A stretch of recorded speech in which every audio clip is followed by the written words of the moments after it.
Amusing plate pastries पर Priyanka desk के पीछे बैठी हुई थी और उसके चेहरे पर गहरे एक्सप्रेशन थे। सैनिटरी और एम्प्लॉयमेंट ब्यूरो से कंप्लेन लेटर और नोटिस को देखकर वो जानती थी कि वो अब खत्म हो चुकी है। उसके पास अपनी फैमिली बिजनेस को बचाने का कोई मौका नहीं था। एक लेटर आया था जिसमें उन्हें ये जानकारी मिली थी कि उनकी दुकान जहां बनाई गई है उसे पहले से ही एक प्राइवेट कंपनी को बेच दिया गया था, इसलिए उन्हें अपनी दुकान को नए मालिक को देने के अलावा कोई रास्ता नहीं बचा था। यहाँ उनका इस एरिया में एक शॉपिंग मॉल बनाने का प्लान था।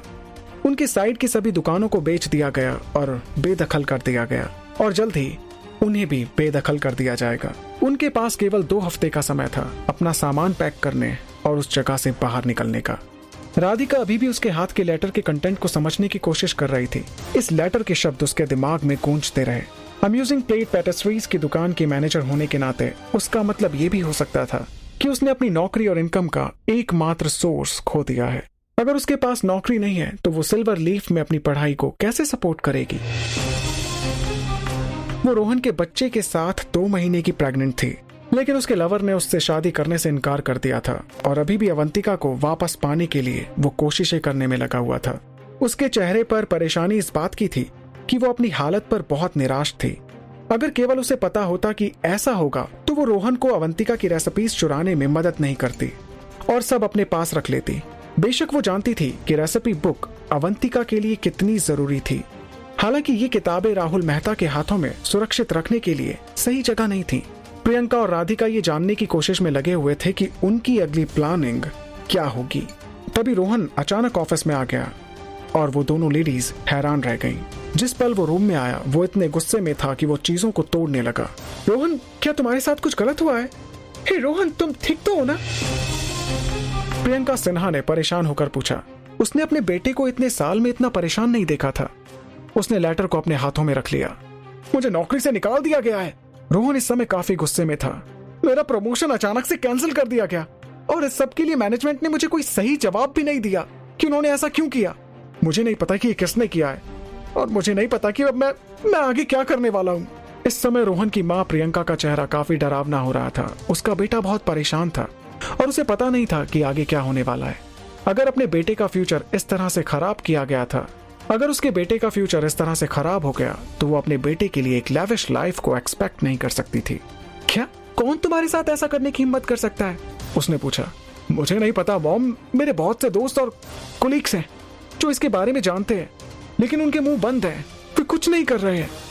तभी प्रियंका को कुछ याद आया। वो जरूर उस लड़की अवंतिका की चाल होगी। मुझे यकीन है कि इस सबके पीछे उस अवंतिका का ही हाथ है। प्रियंका ने अपनी मुट्ठी को डेस्क के ऊपर पटक दिया।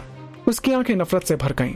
उसने शायद हमसे बदला लेने के लिए अर्जुन को खिलौने की तरह यूज किया है। रोहन ने थोड़ी देर सोचा और फिर उस रात को याद किया जब उस आदमी ने उसे वार्निंग दी थी कि वो अवंतिका को कभी परेशान न करे, और आज से उसका बुरा वक्त शुरू हो चुका है। क्या ये संभव था कि अवंतिका ने सच में इतने शक्तिशाली आदमी से शादी कर ली थी? क्या वो उस आदमी की बस शारीरिक इच्छाएं पूरी करने के लिए उसके साथ थी? चिंता मत करो माम, मैं ये पता लगाने की कोशिश करूंगा कि इसके पीछे किसका हाथ है। अगर सच में ये अवंतिका है जिसकी वजह से मैंने अपनी नौकरी खो दी है तो मैं उसे कभी माफ नहीं करूंगा। इसके बारे में सुनकर प्रियंका को राहत मिली कि अब उसका बेटा किसी बात से निराश नहीं है। जब तक रोहन अपने पैरों पर वापस आ सकता है और किसी तरह अपने प्रोफेशन को सही कर सकता है, उसे अपने फ्यूचर के बारे में कोई चिंता करने की जरूरत नहीं थी। राधिका जो माँ बेटे की बातचीत को गौर से सुन रही थी, उसने अपनी चिन पकड़ी और फिर वो विचारों में खो गई। नहीं, जरूर उस दिन अवंतिका मजाक नहीं कर रही थी जब उसने कहा था कि उसने उस अमीर और सुंदर बिजनेसमैन से शादी कर ली है। ये हो भी सकता है कि उसने अपने पति से रोहन और उसकी मां से बदला लेने के लिए एक एहसान करने को कहा हो। ये सब सोचकर ही उसकी आंखें हैरानी में बड़ी हो गईं। अवंतिका कैसे इतनी हिम्मत वाली हो सकती है जबकि वो हमेशा उसका फायदा उठाने की कोशिश करती थी। अभी सिल्वर लीफ के एनुअल एंट्रेंस एग्जाम में सिर्फ 3 महीने बचे हुए थे। अगर वो एग्जाम में पास हो जाती है तो वो आसानी से इस बच्चे को अबॉर्ट करा सकती है, क्योंकि तब वो अपने पैरों पर आसानी से खड़ी हो सकती है, क्योंकि सिल्वर लीफ से पास आउट होने का मतलब था एक ब्राइट फ्यूचर। इसके बाद उसने रोहन पर नजर डाली और सोचने लगी कि इतनी सारी परेशानियों से घिरने के बाद क्या उसका रोहन के साथ फ्यूचर अच्छा हो भी सकता है। क्यों होता कैसे होता है जानू ना, इश्क विश्क प्यार प्यार लफ्जों में कहा